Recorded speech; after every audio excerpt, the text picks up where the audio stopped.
Friends, நாம் இப்போ எங்கே போகிறோம்னா மகாபலிபுரம்.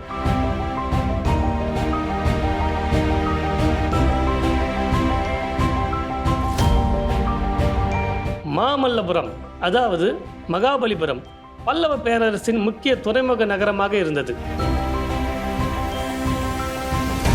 இதன் பெயர் முதலாம் நரசிம்மவர்மன் என்ற பல்லவ மன்னனின் மாமல்லன் என்ற பட்ட பெயரிலிருந்து வந்தது. இந்த நகரில் பல்லவ மன்னர்களால் பாறைகளில் செதுக்கப்பட்ட குகை கோயில்கள், ஒற்றைக்கல் ரத கோயில்கள் மற்றும் கடற்கரை கோயில்கள் போன்றவை கட்டப்பட்டன. இவை பல்லவர் கால கலை மற்றும் கட்டிடக்கலையில் சிறந்தவையாகும். இந்த நகரம் முதலாம் நரசிம்மவர்மனின் பெயரால் அழைக்கப்பட்டது. அவர் மாமல்லன் என்று அழைக்கப்பட்டதால் அவரின் நினைவாக இந்த நகரம் மாமல்லபுரம் என்று பெயர் பெற்றது. பல்லவ மன்னர்கள் பாறைகளை குடைந்து குகை கோயில்களை கட்டினர். மேலும் அவர்கள் ஒற்றை பாறைகளை வெட்டி அவற்றில் இருந்து ரத கோயில்களை உருவாக்கினர். மாமல்லபுரத்தில் பல குகை கோயில்கள் உள்ளன. இதில் கிருஷ்ணர் குகை மிகவும் பிரபலமானது. பாறைகளை வெட்டி செதுக்கப்பட்ட பஞ்ச பாண்டவ ரதங்கள் போன்றவை கல்லில் செதுக்கப்பட்ட ரத கோயில்களுக்கு எடுத்துக்காட்டுகளாகும். மாமல்லபுரத்தில் உள்ள சிற்பங்கள், கடவுள்களின் உருவங்கள், புராண கதை நிகழ்வுகள், இயற்கை மற்றும் சமூக நிகழ்வுகள் போன்றவை இங்குள்ள சிற்பங்களே சாட்சி. மாமல்லபுரத்தில் உள்ள கட்டிடங்களை 3 வகைகளாக பிரிக்கலாம். குடைவரை கோயில்கள் அல்லது மண்டபங்கள், ஒற்றைக்கல் கோயில்கள் அல்லது ரதங்கள் மற்றும் கட்டுமான கோயில்கள். இவை தவிர படைப்புச் சிற்ப தொகுதிகள் வெளிப்புறத்திலும் கோயில்களின் உட்புறத்திலும் காணப்படுகிறது.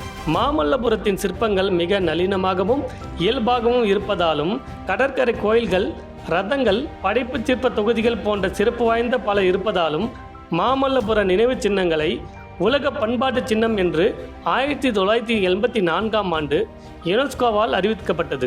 உலக பாரம்பரியங்களில் ஒன்றான மாமல்லபுர தொல்லியல் களத்தை இந்திய தொல்லியல் ஆய்வகம் பராமரித்து வருகிறது. இந்தியாவிலேயே வேறு எங்கும் இல்லாத புதுமையாக மாமல்லபுரத்தில் உள்ள வெளிப்புற படைப்புச் சிற்பங்கள் விளங்குகின்றன. இவை தவிர வராக மண்டபம், ஆதிவராக மண்டபம், மகிஷாசுரமர்த்தினி மண்டபம் ஆகியவற்றில் சில புடைப்புச் சிற்ப தொகுதிகள் காணப்படுகின்றன. ராமானுஜ மண்டபத்தில் உருவாக்கப்பட்ட சில புடைப்புச் சிற்ப தொகுதிகள் பிற்காலத்தில் மத காழ்ப்புணர்ச்சி கொண்டோரால் செதுக்கி அழிக்கப்பட்டு இருக்கிறது. சுமார் 30 மீட்டர் உயரம், 60 மீட்டர் அகலம் கொண்ட சிற்பங்கள் செதுக்கப்பட்ட பாறையே அர்ஜுனன் தபசு என்று அழைக்கப்படுகிறது.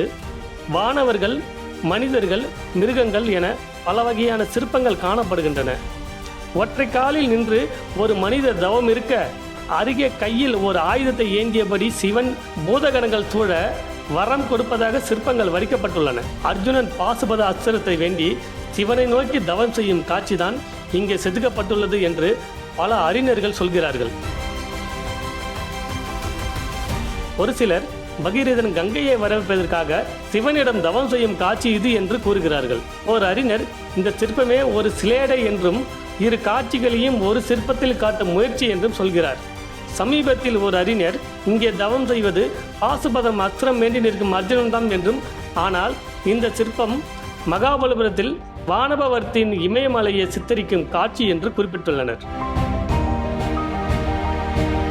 மேலும் இது போன்ற சிறப்புமிக்க கோயில்களும் கட்டிடக்கலையும் சுற்றுலா தலங்கள் பற்றியும் அவற்றின் வரலாறு பற்றியும் தெரிந்து கொள்ள தொடர்ந்து இணைந்திருங்கள் கோவல் விளாக் சேனல்.